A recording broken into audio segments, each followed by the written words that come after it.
नमस्कार दोस्तों, स्वागत है आपका आज की बेहद बड़ी और जरूरी खबरों में। लेकिन खबर में आगे बढ़ने से पहले अगर आपको भी ऐसा लगता है कि मोदी सरकार गरीबों और प्रवासी मजदूरों पर ध्यान नहीं दे रही है और आप इस बात के लिए मोदी सरकार का विरोध करते हैं, तो आप भी इस वीडियो को लाइक कीजिए और इस लाल बटन को दबाकर चैनल को फ्री में सब्सक्राइब करके घंटी बजाइए और कमेंट में लिखिए जय हिंद। रुक करते हैं पहले खबर की तरफ। देश भर में 2 और हफ्ते जारी रहेगा लॉकडाउन। ग्रीन जोन में मिलेंगी कई रियायतें।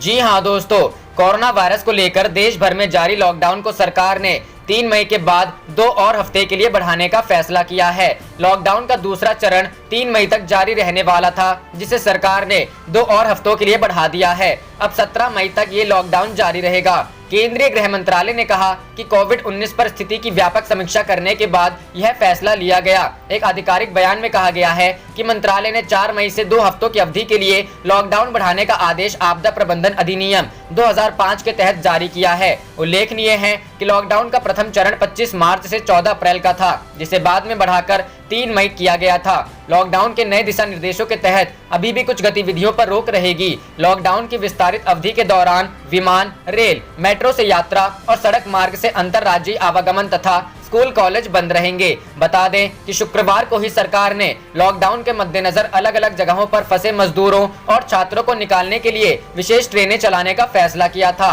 इस अवधि में विभिन्न गतिविधियों को चलाने के लिए गृह मंत्रालय ने नए दिशा निर्देश भी जारी किए हैं, जो देश के जिलों को कोरोना के बढ़ते खतरों के अनुसार रेड, ऑरेंज और ग्रीन क्षेत्रों में बांटने के आधार पर किया गया है। सरकार ने कहा कि ग्रीन और ऑरेंज जोन में आने वाले जिलों को कई तरह की रियायतें भी मिलेंगी।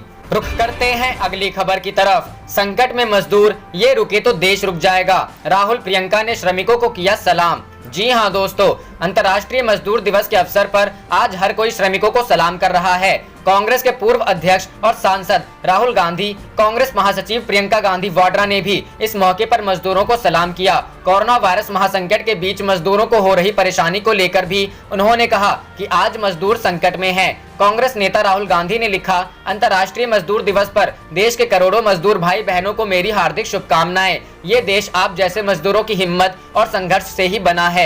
इस मुश्किल वक्त में मेरी संवेदनाएं और समर्थन आपके साथ है। वहीं कांग्रेस की महासचिव प्रियंका गांधी ने इस दौरान मौजूदा दौर में घरों से दूर फंसे मजदूरों के लिए संदेश दिया। उन्होंने लिखा कि मजदूर न सिर्फ देश की शक्ति है, वे हमारी सामूहिक इच्छा शक्ति का चिन्ह है। मजदूर दिवस पर नमन। लाखों मजदूरों को हाल में महाप्रस्थान करना पड़ा है। करोड़ों मजदूर आज संकट में हैं। ये मजदूर देश की धुरी हैं। ये रुक गए तो देश रुक जाएगा। इनकी मदद करना आज सबसे बड़ा काम है। गौरतलब है कि इस साल मजदूर दिवस ऐसे वक्त पर आया है जब देश के लाखों मजदूर संकट में हैं। कोरोना वायरस की वजह से देश में 24 मार्च को लॉकडाउन लागू किया गया। तभी लाखों मजदूर जहां थे वहीं फंस गए। करीब 1 महीने से अधिक हो गया है, लेकिन मजदूर अब तक अपने घर नहीं पहुंच पाए हैं।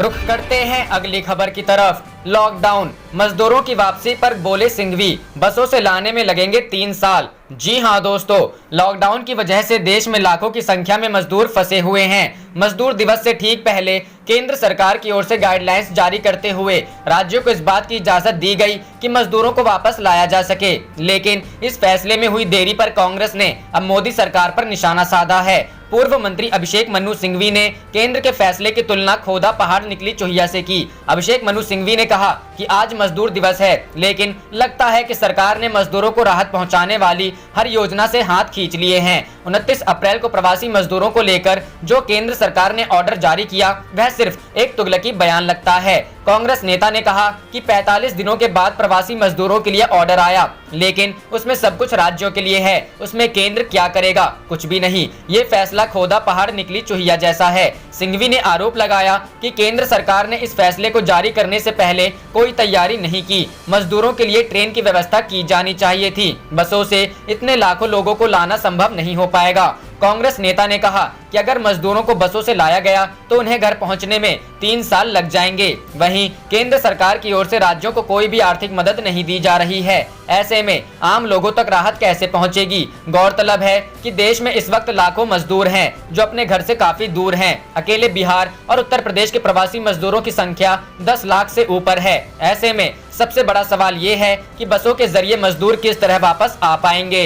रुख करते हैं अगली खबर की तरफ। महाराष्ट्र के बाद अन्य राज्यों में स्थगित चुनाव कराने की तैयारी में आयोग। जी हां दोस्तों, महाराष्ट्र के बाद अब अन्य राज्यों में भी स्थगित हुए चुनावों को कराने के लिए चुनाव आयोग तैयार है। शुक्रवार को वीडियो कॉन्फ्रेंसिंग के जरिए चुनाव आयोग की बैठक हुई। इस बैठक में अमेरिका में फंसे आयुक्त भी शामिल हुए। अगले सप्ताह होने वाली वीडियो कॉन्फ्रेंसिंग मीटिंग में बाकी राज्यों के विधान परिषद की खाली हुई या जल्द ही खाली होने वाली सीटों पर चुनाव कराने की संभावनाओं पर चर्चा की जाएगी। द्विवार्षिक चुनाव के प्रावधान के तहत महाराष्ट्र में विधान परिषद की खाली हुई 9 सीटों को भरने के लिए 21 मई को चुनाव होंगे। परिषद के सदस्यों को विधायक वोट देकर चुनते हैं। सीटों को जल्द भरने का आग्रह युक्त पत्र राज्य के मुख्य सचिव और राज्यपाल के अलावा राज्य विधानमंडल के कई राजनीतिक दलों ने 29-30 अप्रैल को आयोग के पास भेजा है। इस पत्र में राज्य के मुख्यमंत्री उद्धव ठाकरे के 27 मई तक किसी भी सदन का सदस्य होने की संवैधानिक शर्त के हवाले से शीघ्र चुनाव कराने का आग्रह किया गया था। पत्र मिलने के 24 घंटे के भीतर ही चुनाव आयोग ने वीडियो कॉन्फ्रेंस के जरिए मीटिंग कर इतिहास के ऐसे ही मौकों पर विचार किया जिनमें किसी मुख्यमंत्री के सामने शपथ ग्रहण के समय किसी भी सदन का सदस्य न होने की स्थिति थी। रुख करते हैं अगली खबर की तरफ। झारखंड के सीएम हेमंत सोरेन ने किया ऐलान, आज रात कोटा से झारखंड के लिए रवाना होगी स्पेशल ट्रेन। जी हां दोस्तों, देश में जारी कोरोना महामारी के बीच लॉकडाउन को 17 मई तक आगे बढ़ा दिया गया है। ऐसे में इस लॉकडाउन के दौरान देश के अलग अलग राज्यों में फंसे छात्रों व मजदूरों को निकालने के लिए केंद्र सरकार की गृह मंत्रालय ने ट्रेन चलाने की अनुमति दे दी है। झारखंड के सीएम हेमंत सोरेन ने ऐलान किया है कि आज रात 9 बजे कोटा से झारखंड के लिए स्पेशल ट्रेनें रवाना होंगी। सीएम हेमंत सोरेन ने कहा कि रांची और आसपास के जिलों के लिए जहां आज एक ट्रेन यात्री 9 बजे चलेगी, वहीं धनबाद एवं उसके आसपास के जिलों के लिए कल रात्रि 9 बजे ट्रेन खुलेगी, जिसका विवरण संलग्न है। इन छात्रों को लाने का किराया राज्य सरकार ने अपने मद से वहन किया है। इसके अलावा बता दें कि झारखंड के मुख्यमंत्री हेमंत सोरेन ने बृहस्पतिवार को कहा कि राज्य में विगत 2 दिन में मात्र 2 कोरोना वायरस संक्रमित मरीजों की पहचान हुई है, जो बहुत राहत की बात है और इससे हमारा विश्वास दृढ़ हुआ है कि राज्य बहुत जल्द कोविड-19 के संक्रमण से मुक्त हो जाएगा। मुख्यमंत्री सोरेन ने ट्वीट कर कहा, हम सभी के लिए यह राहत की बात है कि 2 दिनों से सिर्फ 2 कोरोना संक्रमित मामले सामने आए हैं। उन्होंने कहा कि राज्य सरकार ने एक और जांच की संख्या में इजाफा किया है। वहीं दूसरी ओर सखी मंडल की बहनों, पंचायती राज संस्थाओं एवं अन्य सामाजिक कार्यकर्ताओं की मदद से सरकार गांव-गांव पहुंचकर लोगों की स्क्रीनिंग कर रही है। मुख्यमंत्री ने कहा कि उक्त अभियान के तहत हम लॉकडाउन खुलने से पूर्व झारखंड के सभी गाँवों तक पहुँचेंगे। उन्होंने कहा, देश के हर हिस्से से प्रत्येक झारखंड वासी को वापस लाकर उन्हें पूरी तरह पृथकवास में रखने के बाद ही सरकार अपनी जिम्मेदारी से मुक्त होगी। आगे चुनौतियां हैं, लेकिन झारखंड वासियों ने जिस तरह सरकार के प्रति अपना समर्थन दिखाया है वह सराहनीय है। इसके लिए मैं आभार व्यक्त करता हूं। साथ ही भरोसा दिलाता हूं कि आपके समर्थन से झारखंड जल्द कोरोना वायरस मुक्त राज्य बनेगा। रुख करते हैं अगली खबर की तरफ। पंजाब की तिरंगा क्रांति से केंद्र को घेरने में जुटी कांग्रेस, ये है रणनीति। जी हां दोस्तों, कोरोना संक्रमण वायरस की महामारी में गैर बीजेपी राज्यों के साथ केंद्र सरकार द्वारा किए जा रहे भेदभाव को लेकर कांग्रेस ने पंजाब के लोगों से सुबह 10 बजे अपने अपने घरों की छत पर तिरंगा झंडा लहराने का आह्वान किया गया है। पंजाब के कांग्रेस प्रदेश सुनील जाखड़ और मुख्यमंत्री कैप्टन अमरिंदर सिंह ने केंद्र सरकार का विरोध करने के लिए झंडा फहराने की लोगों से अपील की है। देखना है कि इस अपील पर पंजाब के कितने लोग झंडा फहराते हैं। सुनील जाखड़ ने कहा था कि मजदूर दिवस के दिन इस कार्यक्रम का आयोजन किया जा रहा है। इस अप्रत्याशित संकट के दौर में यह कार्यक्रम केंद्रीय सहायता में पंजाब के अधिकार को रेखांकित करेगा। प्रदेश कांग्रेस अध्यक्ष ने कहा, पंजाब भारत का भिन्न अंग है और केंद्र सरकार हमारे खिलाफ भेदभाव नहीं कर सकती है। उन्होंने कहा कि यह कार्यक्रम किसानों, श्रमिकों एवं सभी कोरोना योद्धाओं के साथ एकजुटता प्रदर्शित करेगा, जो इस संकट की घड़ी में सबसे आगे खड़े हैं। कांग्रेस की ओर से जारी बयान में पंजाब सरकार ने कोरोना वायरस संकट से निपटने के लिए केंद्र सरकार से 20,000 करोड़ रुपए की तत्काल राहत की मांग की थी, लेकिन कोई मदद नहीं मिली। मुख्यमंत्री अमरिंदर सिंह ने कहा कि राज्य को इस महामारी के कारण हर महीने 3,360 करोड़ रुपए के राजस्व की हानि हो रही है और इस संक्रमण से निपटने के लिए जारी लॉकडाउन के कारण यह घाटा 1 साल में करीब 50,000 करोड़ रुपए का हो जाएगा। कांग्रेस ने पंजाब की प्रदेश टीम से लेकर जिला, ब्लॉक टीम, ब्लॉक समिति, पंचायत समिति, सेल व ब्लॉक कांग्रेस के पदाधिकारियों एवं सदस्यों को लगाकर तिरंगा ध्वज फहराने के कार्यक्रम को सफल बनाने के लिए पूरी ताकत झोंक दी है। जिला कांग्रेस कार्यालय से लेकर घर घर तक तिरंगा झंडा पहुंचा दिया गया है।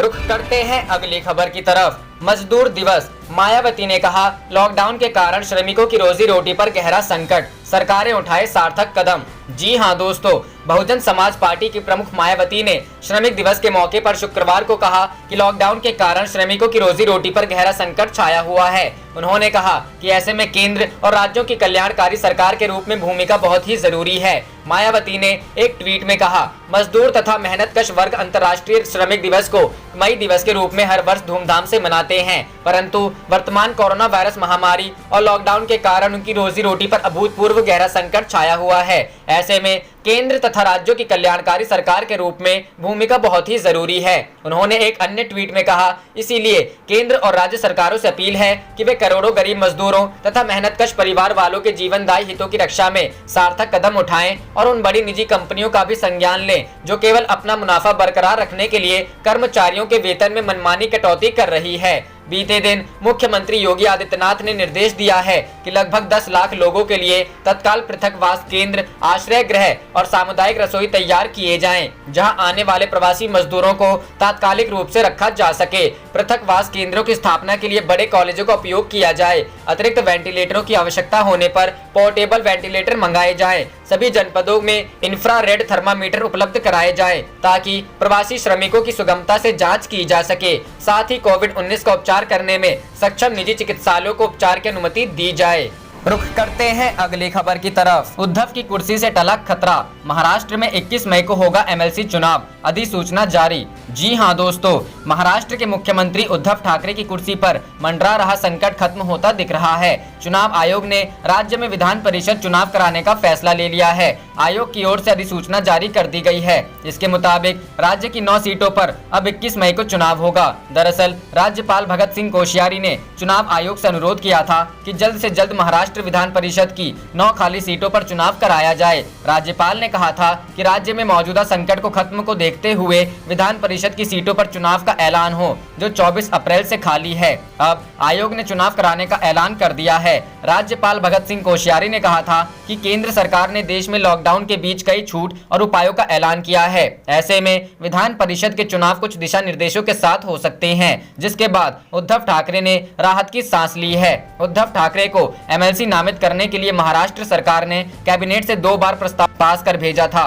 इस पर राज्यपाल भगत सिंह कोश्यारी लंबे समय तक चुप थे, जिसके बाद उद्धव ने प्रधानमंत्री नरेंद्र मोदी से फोन कर मदद की गुहार लगाई थी, जिसके बाद अब महाराष्ट्र में सियासी संकट खत्म होता दिख रहा है। रुख करते हैं अगली खबर की तरफ। कमलनाथ से शुरू करवाई थी व्यापम महाघोटाले की जांच, बीजेपी सरकार में बंद हुई कार्रवाई। जी हां दोस्तों, शिवराज सरकार में हुए व्यापम महाघोटाले की जांच कमलनाथ सरकार ने शुरू कराई थी।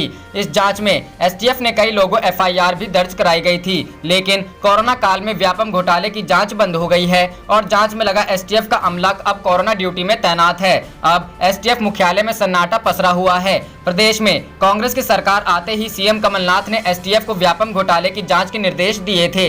एसटीएफ ने लंबे समय से पेंडिंग पड़ी 197 शिकायतों की जांच शुरू की थी। यह जांच 3 महीने तक चली और इन 3 महीनों में एसटीएफ ने 16 अलग अलग घोटालों से जुड़ी एफआईआर दर्ज की गई। एसटीएफ इस मामले की जांच आगे बढ़ा रही थी कि सत्ता परिवर्तन हो गया और बीजेपी की सरकार आते ही सीएम शिवराज सिंह चौहान ने एसटीएफ चीफ अशोक अवस्थी को हटा दिया। अब बीजेपी सरकार में व्यापम घोटाले की जांच बंद हो गई है और एसटीएफ का पूरा अमला कोरोना ड्यूटी में लगा दिया गया है। एसटीएफ के 4 जिलों के एसपी, जिसमें भोपाल, जबलपुर, इंदौर, ग्वालियर शामिल हैं, को ड्यूटी पर तैनात किया गया। इसके अलावा प्रदेश भर में तैनात एसटीएफ के 200 अधिकारी कर्मचारी को भी कोरोना ड्यूटी में तैनात किया गया है। हालांकि अशोक अवस्थी को हटाने के बाद शिवराज सरकार पर व्यापम घोटाले की जांच आगे बढ़ाने को लेकर सवाल खड़े हो रहे हैं। रुख करते हैं अगली खबर की तरफ। कोरोना, बीजेपी विधायक ने मांगे दान में दिए 25 लाख रुपए, कहा योगी सरकार नाकाम रही। जी हां दोस्तों, कोरोना वायरस संकट से निपटने के लिए कई विधायकों द्वारा अपनी विधायक निधि से कुछ रकम वायरस से बचाव के कार्यों में खर्च करने के लिए दान दी गई थी।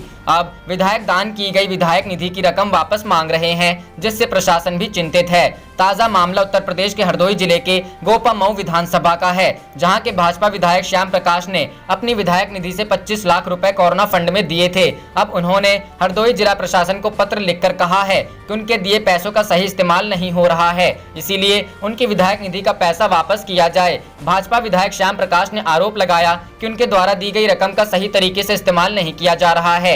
इसके साथ ही विधायक ने स्वास्थ्य विभाग में भ्रष्टाचार, कमीशनखोरी का भी आरोप लगाया है। विधायक का कहना है कि उनके बार बार पूछने पर भी प्रशासन द्वारा पैसों का कोई हिसाब नहीं दिया जा रहा है। ऐसे में उनके द्वारा दी गई धनराशि तत्काल उनकी विधायक निधि में वापस भेजी जाए ताकि वह इसका इस्तेमाल जनहित के कार्यों में कर सकें। बता दें कि विधायक श्याम प्रकाश ने बीती 26 मार्च को 25 लाख रुपए की निधि मुख्य विकास अधिकारी को दी थी और एक पत्र लिखकर कहा था कि इस राशि से CHC, PHC में चिकित्सा सामग्री किट और इलाके की जनता के लिए सैनिटाइजर खरीदे जाएं। विधायक का आरोप है कि अभी तक सैनिटाइजर की खरीद नहीं हुई है और न ही स्वास्थ्य कर्मियों को चिकित्सा सामग्री मिल पाई है।